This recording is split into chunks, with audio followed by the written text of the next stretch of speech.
Ya, entonces, ¿cómo es que esto puede operar en la práctica, en Perú? ¿Ustedes creen que tenía un impacto en Perú o no? Sí, ¿no? Eso puede ser. Y sin embargo, es controvertido esto. Cuando yo empecé a decir, cuando yo empecé a investigar ese tema, o sea, nadie me da bola.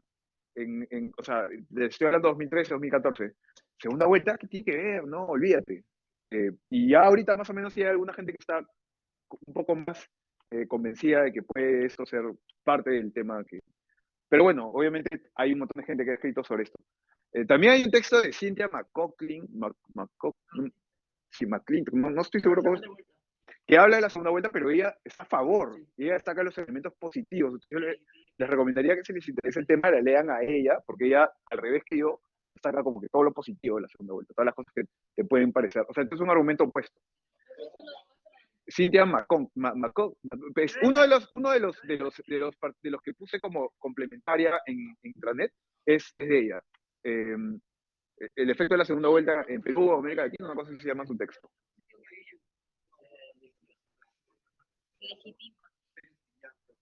Sí. No, no sé si. Sí. Pérez ya en los máximos. Super capo. Sí.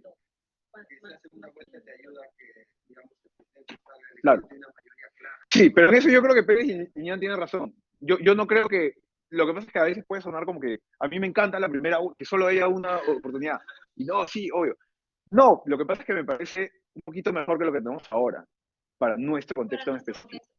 No es que la segunda vuelta sea peor que una sola vuelta. O sea, simplemente es como que algo que yo creo que podría funcionar. Pero también estas cosas son súper difíciles. Entonces, yo soy súper consciente de que puede ser que esté equivocado. Y puede ser que en unos años se demuestre que no, que en verdad fue otra cosa y que la segunda vuelta no tuvo nada que ver. Pero a eso se va a llegar luego de que investiguemos el tema bastante y nos demos cuenta. Incluso si te das cuenta que la segunda vuelta no tiene un efecto, igual sería relevante esa contribución, porque va en contra de estas hipótesis que por lo menos en teoría tienen sentido. Claro, entonces igual es importante esa investigación. Bueno, esto es lo que pasó en Perú, ¿no? Si ustedes lo miran por desde los 80 hasta ahora, nosotros tenemos segunda vuelta, se elegía siempre en una ronda o con segunda vuelta en el Congreso hasta los 60. Luego empezó luego hubo una primera vez, con la Constitución del 79, lo que decía era que iba a haber segunda vuelta desde el 85, porque en el 80 todavía hubo la metodología de segunda vuelta en el Congreso. O sea, tenías que andar con más del 36%, o si no, el Congreso elegía entre los tres primeros quién era el presidente, ¿no? Era básicamente una fórmula que tenían para que no gane haya. Eh, después, después, en el 85, efectivamente hay segunda vuelta, pero no opera en la práctica, porque si bien Alan no gana con más del 50%, como la regla acababa de aparecer y nadie sabía bien cómo funcionaba, su opositor, Frijolito, renuncia a la segunda vuelta. Dice, no, ya para qué, pues, ya francamente, o sea, me va a ganar, o sea, está evidente, porque Alan había tenido, si ven las encuestas de esa época, Alan tenía 50%, así, como que en un montón de regiones del país, sobre todo en el norte, olvídense, 60, 70%. Entonces, era muy, muy fuerte la diferencia de Alan, y Frijolito había sacado, pues, creo que, no me acuerdo, pero mucho menos, o sea, era como PPK o Keiko, que habían sacado un segundo puesto recontra detrás. Entonces dijo, no, ya fue. Y como en ese momento no se sabía, oye, pero han renunciado, ¿se puede hacer eso? No sé, bueno, ya, ok, lo aceptaron. Hoy ya no se puede hacer eso. Hoy tú no puedes decir, renuncio, ya no voy a la segunda vuelta, porque, como les dije, uno solo puede renunciar hasta 60 días antes de que cierre de que sea el día de la elección, de la primera vuelta. Entonces ya la segunda menos vas a poder renunciar. Así te vayas a Estados Unidos toda la campaña como PPK. Después del 85, cuando sí operó la segunda vuelta por primera vez, fue acá, ¿no? Entonces, claro, acá teníamos un sistema un poco más concentrado, si se dan cuenta todavía. En los 80 fue la última vez que tuvimos un sistema en partidos. Los partidos, ¿se acuerdan cuáles eran los partidos importantes? ¿Alguien sabe cuáles eran? PC, ABRA, AP, Izquierda Unida. Sí. Esos eran los partidos, digamos. Ese era el sistema. Lo esperable era que las elecciones locales y las elecciones nacionales arrasaran esos partidos. Y esos eran los partidos que ganaban. Pero eso duró 70s, 80s, fue. Ya, 90s, gana Fujimori, ¿no? Que le gana a una alianza en la que participa Mario Vargas Llosa, el Fredemo, en el Movimiento Libertad, independiente, pero aliado del PPC y AP, la Acción Popular, ¿no? Entonces, fue una coalición con los partidos tradicionales que no eran el APRA, no era muy querido en el 90, ¿no? O sea, la gente estaba haciendo bastantes colas. Pues, entonces, como que claramente el APRA no era tu mayor beneficio electoral, pero los otros dos partidos clásicos se aliaron con Vargas Llosa, no lo enfrentaron, ¿sí?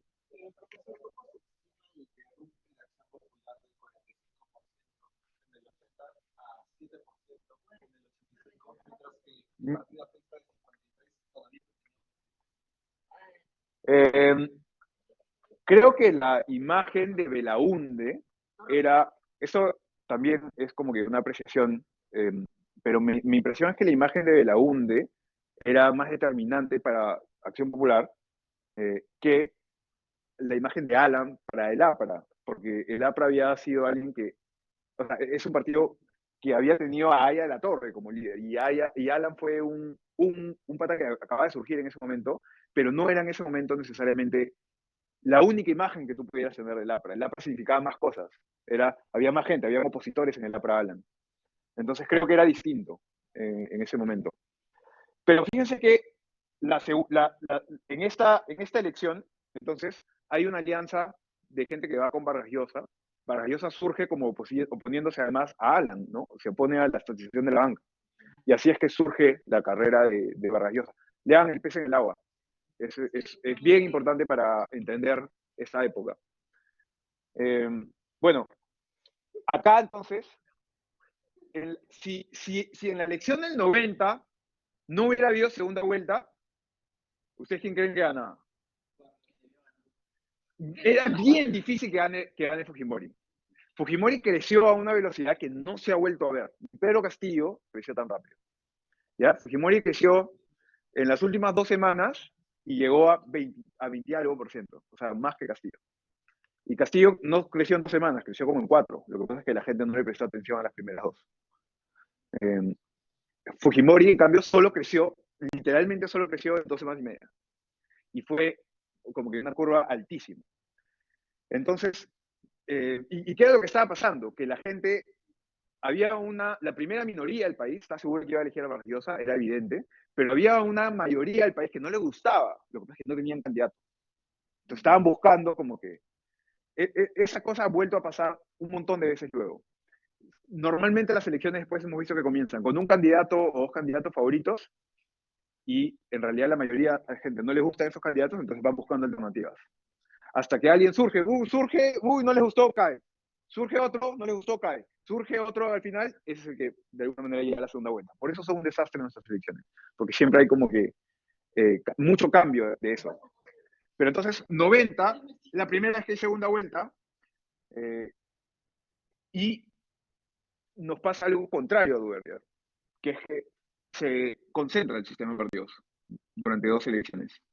¿Pero a qué se debe esta concentración?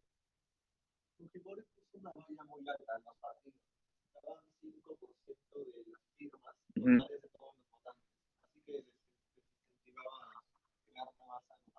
Sí, efectivamente, a ver, Fujimori, para comenzar, había capturado literalmente el Estado, ¿no? Entonces, había hecho un cierre de instituciones y copado como que o sea, buena parte del Estado en el 92. Entonces, y además, una vez que hizo eso, se volvió más popular. Entonces la gente lo quería. Entonces tenía en verdad, o sea, su apoyo no es que el pata falsificaba números, la gente lo quería, de verdad. O sea, una gran cantidad de personas, la mayoría probablemente lo quería. Entonces, no es que tenía que inventarse, fabricarse votos. Su forma de manejar el país, que fue un poco autoritaria, igual fue bien popular, porque fue bien populista también. Eh, pero bueno, fue un presidente de esos que, digamos, te dividen totalmente el país, ¿no? Que son esos líderes que ya te marcan un antes y un después.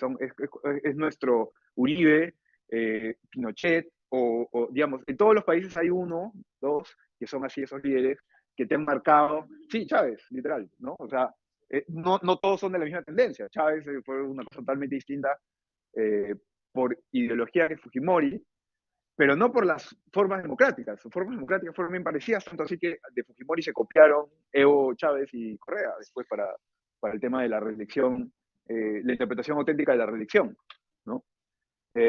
Bueno, entonces, este momento fue un momento autocrático y un momento en el que tuvimos un líder que no solo era, o sea, un dictador, sino que también era un dictador muy popular. Entonces, y en todo caso, era un gobierno bien distinto, populista y popular. Entonces, durante todo ese momento, Fujimori le hizo una campaña permanente en contra de los partidos. Él rajaba de la partidocracia. Decía que como que los partidos eran los que habían destruido el Perú y él está, no sé. Entonces, la gente escucha ese discurso al mismo tiempo que ve que ya no hay terrorismo y ha mejorado la situación económica y le cree después ese pata. Lo que te diga tú, te dice que Papá Noel está vivo, le crees tú, ¿no? Porque estás maravillado de cómo ha cambiado, o sea, en verdad, lamentablemente con las cosas malas que se hicieron en los 90, igual se percibía mucho cambio respecto a lo que fue la década previa. Entonces, también hay un montón de gente que se compró ese discurso como que pro Fujimori de corazón, como que emocionalmente lo defienden mucho. Entonces van a haber gente hasta ahora que defiende muchísimo, y dice, no, el chino fue el único que ha venido a mi pueblo, no sé qué, y eso lo van a notar hasta hoy, ¿sí?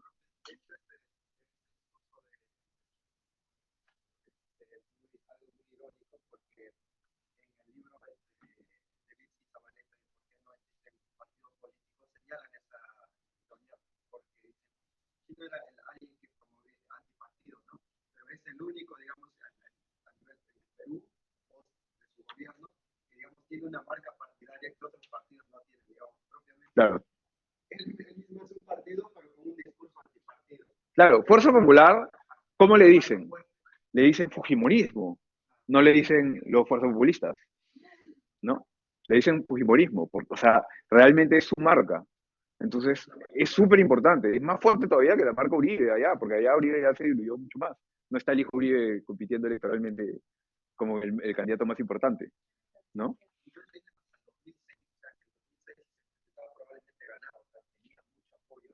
Sí, mira, si ganó Alan en el 2000. Bueno, ok, entonces sí, efectivamente, tuvimos ese momento y entonces tuvimos un momento de concentración máxima en el 2000. Claro, como Fujimori era muy popular, ¿qué pasó con la oposición? La oposición también salió en el 95, postuló Pérez de Cuellar, que había sido literalmente secretario general de la ONU, perdió en primera vuelta, eh, en el 2000, o sea, el mundo estaba con que, ¿qué? El secretario general de la ONU ha perdido en primera vuelta contra... No, bueno, qué loco. Llama la atención, ¿no? Llama la atención. En el 2000 eh, es Toledo el que pierde contra Fujimori porque todos se ponen detrás de Toledo. Y después de esto, que la gente denuncia un fraude, todo eso que hay, sí les he contado busquen este artículo en algún momento, ¿sí? Acaba de apoyar a Erdogan. Oh, su madre. Sí, ya fue. A la vez pasada sacó un post, se ha creado Twitter Daron Acemoglu, y la vez pasada sacó un post diciendo que él creía que iba a ganar Erdogan, y por qué ya prácticamente ganó. Sí, qué fuerte, qué horrible. ¿Qué decíamos ahorita? Ah, cuando las encuestas se equivocan. Sí, creo que es este domingo. Miren,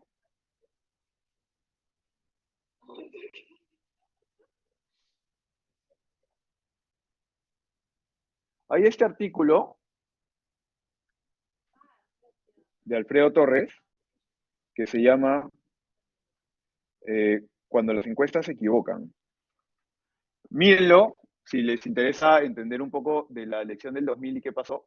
Es un artículo que publicó Torres en el 2014 y que explica cómo fue el tema del el fraude del 2000. Como se recordará, en abril del 2000, las elecciones para la reelección de Alberto Fujimori Montesinos, su tenebroso sucesor, había logrado controlar gran parte de los medios de comunicación y demoler sucesivamente las candidaturas de Alberto Andrade y Luis Castañeda. Las últimas encuestas, Andrade es el que creó Somos Perú, el exalcalde de Lima, ¿no?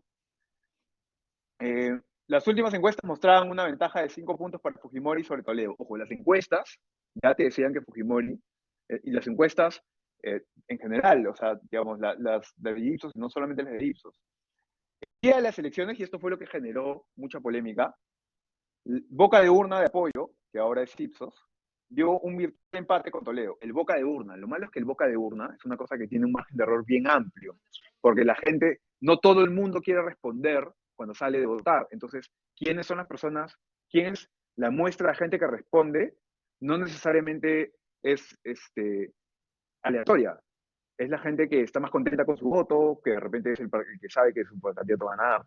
Entonces, es un poco más ruidosa la medición del Boca de Urna que el conteo rápido, porque el conteo rápido ya no le pregunta a nadie, mira una muestra efectiva de los votos, una muestra de cómo de verdad fueron. Entonces, el conteo rápido no tiene casi margen de error, es uno más o menos un punto porcentual el conteo rápido, pero el Boca de Urna es más o menos 3 puntos, es un montón el Boca de Urna.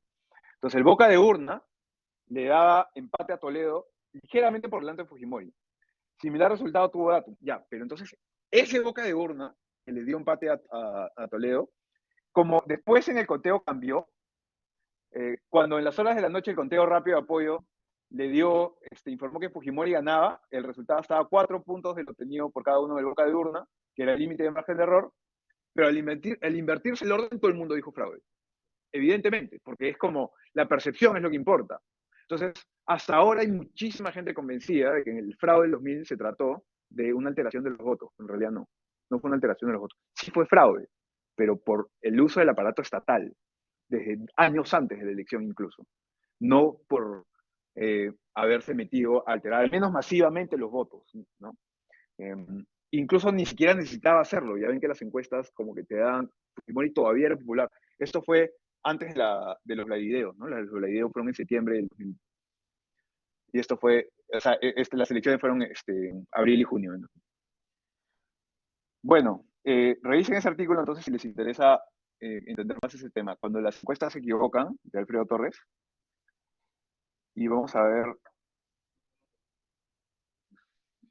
ahorita a ver. A ver.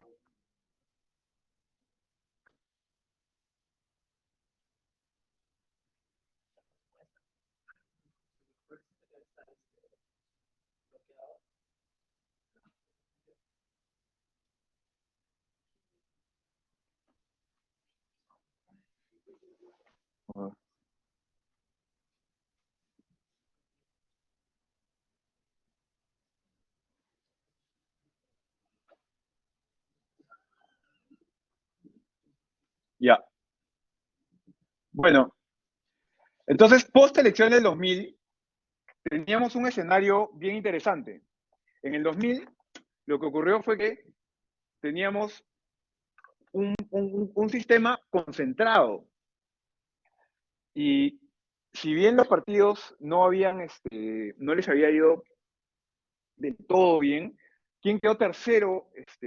O sea, ¿quiénes están mirando, o sea, saliendo por ahí? Eran dos partidos que finalmente en la elección del 2001, de hecho, surgieron y fueron protagonistas de nuevo, el PPC y el APRA. O sea, sale Fujimori, ¿no? Cae Fujimori por los videos y todo el tema, vacancia por incapacidad moral, que abre la puerta de la caja de Pandora para todo los demás desastres.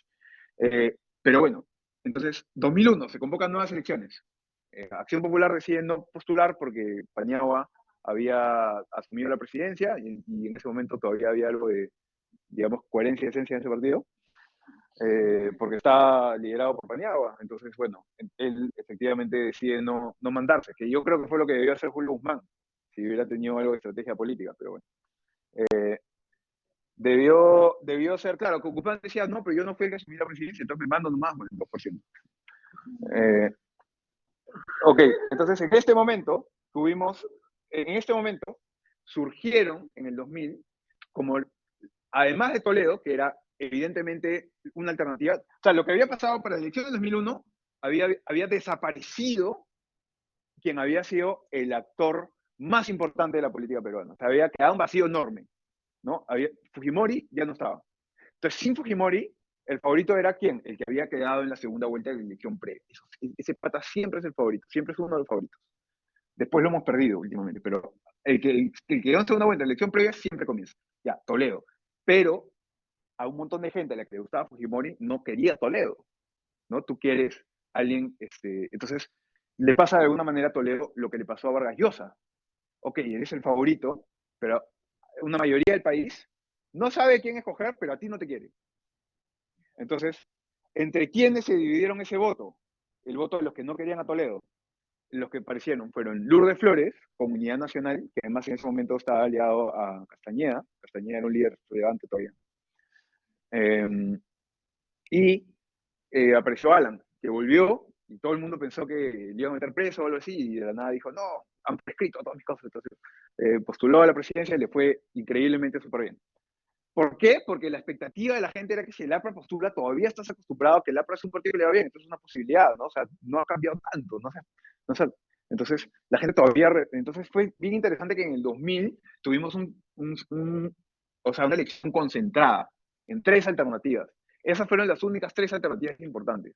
En algún momento, Olivera, que al inicio, que como Olivera era uno de los que había mostrado los videos, eh, en realidad un cuento un poco más complicado, y ya en otro día les cuento, pero igual él surgió en algún momento como un posible cuarto candidato, pero nunca tuvo más de 10, 20, 12%, ¿no? Entonces, se cayó bien rápido y en realidad toda la elección del 2001 fue entre Alan Alan Toledo y Lourdes. De hecho, parecía que iban a hacer Lourdes contra Toledo, pero al final eh, Alan le ganó, ¿no? Vino el papá de Lourdes empezó a decir, como que dijo, la Eugenio de Harvard. Y Alan la puso como la candidata de los ricos, y entonces fue toda una elitización que perjudicó a Lourdes Flores, subió a Alan, y ya Alan llegó al segundo lugar contra Toledo, pero Toledo igual ganó en esa segunda vuelta. ¿Okay? Pero teníamos un sistema concentrado en tres. La elección siguiente, 2006, fíjense que ya no estaba igual de concentrado, pero igual eran tres. Igual fueron tres. ¿Cuáles tres? El de la segunda vuelta previa, ¿quién era? Alan. El que casi llega a segunda vuelta previa también, Lourdes, que se mandó con la misma alianza, Unidad Nacional, con Unidad Nacional, pero también estaba Solidaridad Nacional, que hoy es Renovación Popular, ¿no? El de Castañeda. Entonces, eh, igual esta campaña es entre tres. Ellos dos, y claro, Toledo había sido súper impopular, pero ¿quién surge como una alternativa de la gente que había votado por Toledo y estaba decepcionada y ahora vota por alguien un poco más radical que Toledo? Ollanta Humala. Ollanta surge como un líder que no quiere a los tradicionales, no quiere a Lourdes Alan. La gente que no quiere a Lourdes Alan, pero ya perdieron a Toledo, ya no está alternativa a Toledo, ¿a quién escojo? ¡Pum! Sale Humala. Entonces, Humala aparece acá, pero todavía la distribución es entre tres. Sin embargo, es un poco más pequeña que esta. Ya es un poco más pequeña que la del año previo. Ok, pero todavía fueron tres candidatos importantes. En verdad, cuatro si tú quieres contar a Paniagua, pero siendo bien estrictos, fueron tres. Paniagua no llegó a tener mucha oportunidad. Acá fue bien relevante el hecho de que durante la campaña, Unidad Nacional y el APRA tuvieron un momento en el que, miren, acá está.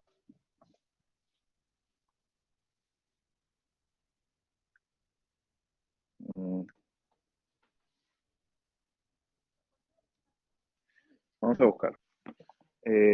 APRA, Unidad Nacional, Alianza, Paniagua.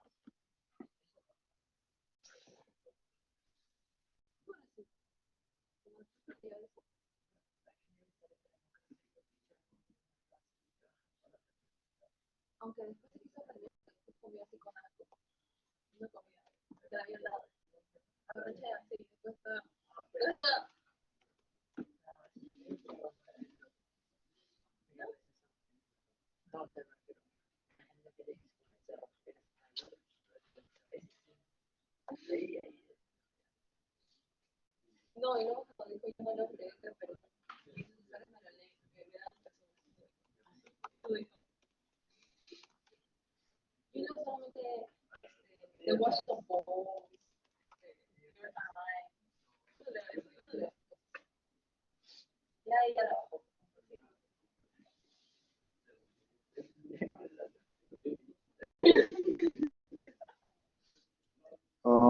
No me sale.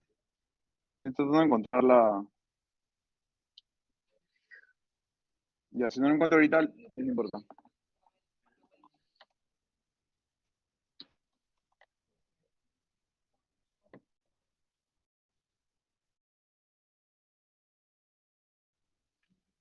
Mira, a ver, acá está.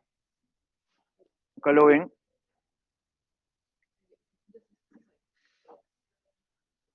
Por ejemplo, noticia del 2005, ¿ya? Lourdes Flores, esta es una noticia andina del 2005.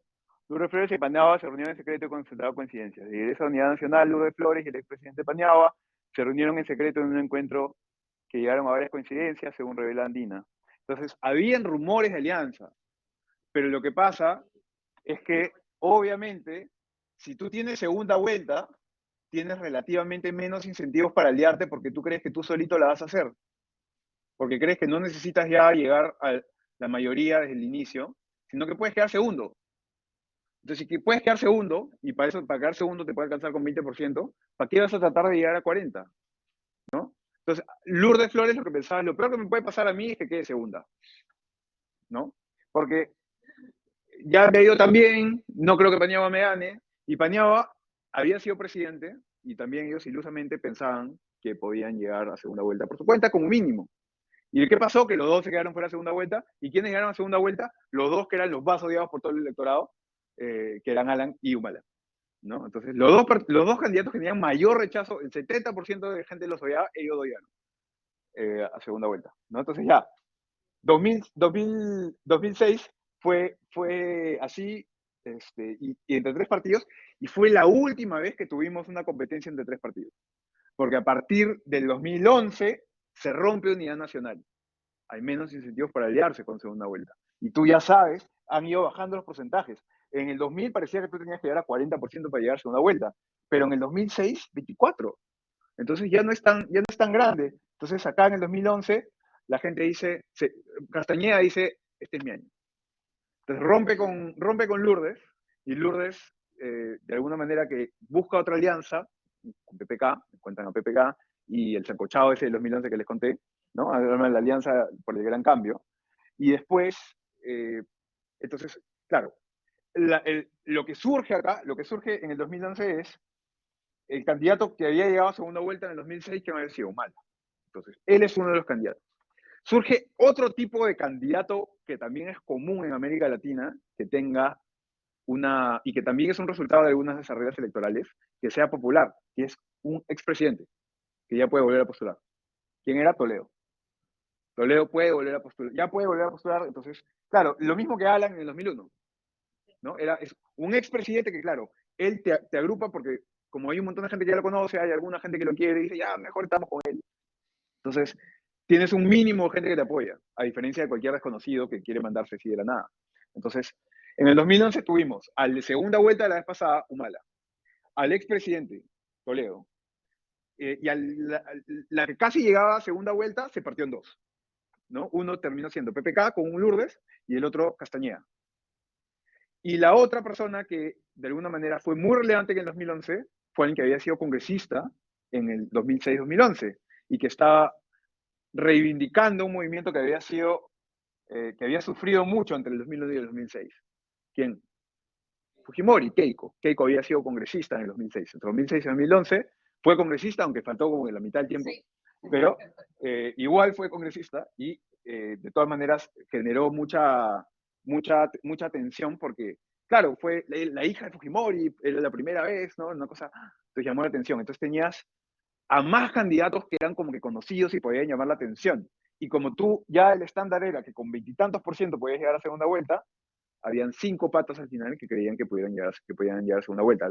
4, primero, porque PPK al comienzo no se la creyó, pero entre enero y marzo, PPK empezó a subir, al tiempo que Toledo empezó a bajar. Uno le robaba votos al otro, ¿no? No se dan cuenta que o sea, era claramente uno que le estaba quitando los votos al otro, no era que eh, iba a ser como, no era que Toledo, independientemente de lo que pasa por Toledo, PPK iba a seguir creciendo así porque los votos salen de la nada, no, salen de algún lado, ¿no? Entonces, eh, tuvimos una campaña entre cinco en ese momento. Fue bien especial, pero fue entre cinco. Y luego de tener una campaña entre cinco, nunca volvimos a tener una campaña entre menos. Entre tres, entre cinco. Y entonces se actualiza la expectativa de la gente. Tú ya sabes que puedes llegar a segunda vuelta, igual sigue siendo con 24, pero sabes que ya hay más candidatos que son competitivos porque de repente acá sacó 19 y acá 16, pero en otro momento durante las encuestas, en algún momento pudiste tener más. Entonces ya sabes que hay más competencia, hay más espacio para competencia en el 2011. 2016, ¿quién parte como favorita? La que perdió previa la segunda vuelta, Keiko. El que también, de alguna manera, que casi llega, el PPK, ¿no? Era uno de los favoritos. El expresidente que se quiere postular, Alan, era uno de los dos.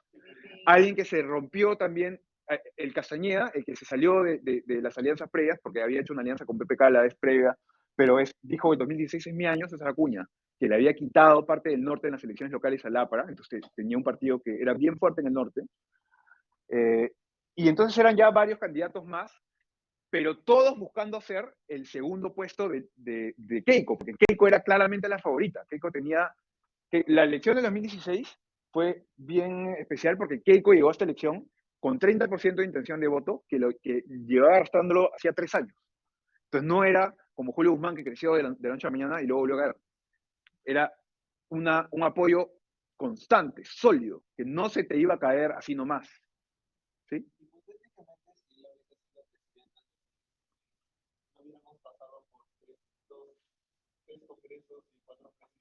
Probablemente, yo creo que puede ser que no haya caído el gobierno. Me parece más difícil. Lo que pasa es que o sea, hubieran habido quizá otro tipo de peligros por digamos que, no es que sean súper democráticos los Fujis, pero eh, de que caiga el gobierno no creo que hubiera caído, porque ellos tenían mayoría. Entonces, ¿quién se los va a bajar? ¿No? Claro, no creo que hubieran caído. ¿Qué tan democrático hubiera sido ese gobierno? Es otra pregunta. Y además acuérdense que esa campaña del 2016 es en la que el secretario general era Joaquín Ramírez, que ahora lo han chapado con toda la plata que se había pelado. Y ahora, los de Fuerza Popular dicen, no, ¿quién es Joaquín Ramírez? Yo no lo conozco. No, ese ya no está en mi partido hace como 2 años. Ya, entonces, en el 2016 fue una competencia de 9 entre 5, eh, porque claro, eran PPK, Keiko. En realidad Keiko estaba en sus competencias solita. Ella sabía que iba a llegar a segunda vuelta. Por eso el inicio se puso como que se fue a Harvard a decir que no a las civilizaciones forzadas, no sé, empezó a dar todo el discurso antifujimorista, lo dijo Keiko en el Harvard en 2015, busquen. Pero se tiró al centro desde el inicio porque, claro, y ella se pensaba en segunda vuelta como efectivamente. Y entonces la competencia del 2016 fue entre Keiko y un montón de liliputienses que se estaban disputando el segundo lugar. ¿Ya? Entonces esos liliputienses, ¿quiénes eran? Era PPK, Alan y primero Acuña. Luego lo que ocurre es que entre diciembre y enero surge un patita nuevo. ¿Quién? Julio Guzmán. Aparece ¿no? Aparece Julio Guzmán. Porque, ¿por qué? Porque igual es la misma lógica que las anteriores. Keiko era la favorita, pero hay una mayoría de gente hay un grupo de gente enorme que no le gusta a Keiko, solo que no tienen un solo candidato, entonces están buscando coordinar por alguien. Entonces, ¿a quién encuentran? Igual que en algún momento otro grupo de gente encontró a Fujimori, encontraron a Julio Guzmán, entre los que habían, ya, ok, entonces apoyo a Julio Guzmán, pero ese es un apoyo distinto al que tenía Keiko, es un apoyo, digamos, coyuntural del momento, como el de Castillo, ¿no? Un apoyo de yo me subo a la ola ahorita, porque es la ola que estaba apareciendo, ¿sí?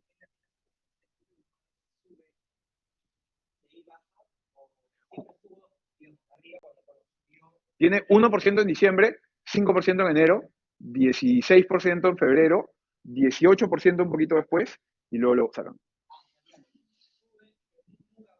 No, pero sí, al final se estanca. O sea, su crecimiento deja de ser tan rápido, porque pasa de 16 a 18. Entonces, ya parece que está llegando a un techo, ¿no? y ahí se lo bajan, o se lo bajan. Claro, yo más bien en ese momento lo que pensaba era que, de hecho, yo creo que Guzmán no llega a empezar a bajar, yo creía que iba a empezar a bajar, pero yo creo que no llega a empezar a bajar porque se siente injusto el que lo saquen, entonces la gente lo siguió apoyando hasta el final, ¿no? La gente que lo apoyaba sentía injusto que lo sacan, entonces no le quitaron su apoyo. Sí, pues sí. Claro, lo interesante de esa campaña es que en algún momento, en marzo, sacan a Guzmán, sacan a Acuña, entonces te alteraron todo el resultado, te alteraron todo el equilibrio, te quitaron a dos jugadores y entonces surgieron dos patas más. Surgieron Verónica Mendoza y no, Barnechea. Barnechea, crecen igualito, crecen al mismo tiempo y los dos se van volviendo como que potenciales segundo puesto, porque apenas sacan a Guzmán, quedó como segundo puesto, pero el liliputiense con 10%, 11%, PPK. Entonces, la gente que antes había escogido a Guzmán, pero ahora se quedaron sin Guzmán, se han quedado también sin Acuña, que Acuña ya tenía como 5 o 6% nomás, dice, oye, ¿y ahora quién escojo? Entonces, del montón que había, sacan a Mendoza y sacan eh, a Barnechea. Pero luego Barnechea no se come el chicharrón, entonces solamente queda Mendoza como la única que estaba peleando hasta el final con Kuczynski para llegar a segunda vuelta. Pero eran una pelea de pata de 18% contra una de 17%. Ya era bien poquito. Eh, y así llegamos al 2021. Que ya, ok, gana esta elección PPK de la forma extrañísima que vimos, con, digamos, muy poquita cantidad de votos, como 40 y tantos mil votos fue la diferencia. Y en el 2021 ya empezamos con una elección bien particular, porque ¿quién suele ser el favorito? El que perdió la segunda vuelta la vez pasada. Pero ¿quién había perdido la segunda vuelta? La misma que la vez pasada.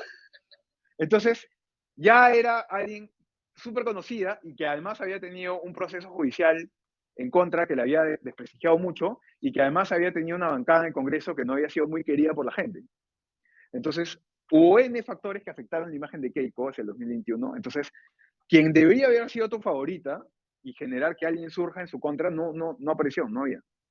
Tampoco hubo un expresidente porque estaban todos presos. Tampoco hubo, digamos, algún otro candidato que sea súper conocido por alguna otra razón. Entonces teníamos, bueno, Humala, pero Humala todavía tenía el peaje de haber sido hace bien poquito presidente odiado, ¿no? Y había estado preso junto con Keiko por lo del Lavajato. Entonces tenía también un montón de desprestigio por eso. Además, Humala eh, o sea, los votantes de Humala se sintieron especialmente decepcionados en su gobierno, porque sintieron que por eso Pedro Castillo, de alguna manera, que era una reivindicación de ya, ahora sí no nos va a pasar la Humala, ¿no? Que Humala se fue al centro después vamos a ver. Pero bueno, entonces, eh, no teníamos ya los que naturalmente puedan ser candidatos favoritos desde el inicio. Entonces lo que tuvimos fue 2016 sin Keiko, o sea, liliputienses entre sí, pelea de liliputienses, ¿no? Entonces eso fue lo que nos pasó. Y es bien difícil pensar que no hay una influencia de la regla electoral en irte desmembrando el sistema, o sea, irte fragmentando el sistema de partidos de esta forma, porque va actualizándose la expectativa de la gente. Y ahora ustedes creen que la próxima elección, o sea, si todavía hay segunda vuelta, ¿con cuánto? Ya sabes que llegas a segunda vuelta con 15%. Entonces, ¿qué incentivos hay para aliarse con otros? ¿Sí? Sí, hay otras reglas electorales que por ahí que algo mueven, pero todavía vas a tener esto, ¿no? Vas a tener esto como una tensión. Entonces, si mueves otra regla para que mejore, tienes que preguntarte cómo esa regla crea un incentivo opuesto a este. Puede ser que haya uno, pero en todo caso es difícil, ¿no? Eh, la, la, cuando habría empezado a operar entonces esa regla en Perú, creo yo, fue en este momento, esto es lo relevante, entre el 99, el 95 y el 2000 tuvimos un equilibrio no producto de una competencia democrática, sino de una coyuntura especial generada por Fujimori. Había un equilibrio de menos de dos fuerzas políticas en elecciones presidenciales. De dos, no, eran dos. Fujimorismo y oposición al Fujimorismo. Eran las dos fuerzas políticas más relevantes en este momento. En el 2000 hay una crisis que altera el equilibrio. ¿Cuál es esa crisis? Fujimori se escapó. Entonces ya no hay Fujimori. Entonces, sin Fujimori, esta crisis te lleva a que, si hubiéramos tenido mayoría relativa, ¿quiénes surgieron en ese momento como alternativa? Los partidos tradicionales. Probablemente nos hubiéramos quedado con tres alternativas. Nos hubiéramos quedado en un sistema de tres, de competencia 3 o competencia 2. Versus, tuvimos segunda vuelta y la boca del cocodrilo se fue abriendo cada vez más. Eso es lo que termina pasando con la tendencia, ¿no? Entonces, bueno, esto igual es, vamos a verlo luego, es una tendencia de varias, eh, pero acá hasta acá nos quedamos hoy y ya seguimos comentando más de esto el miércoles.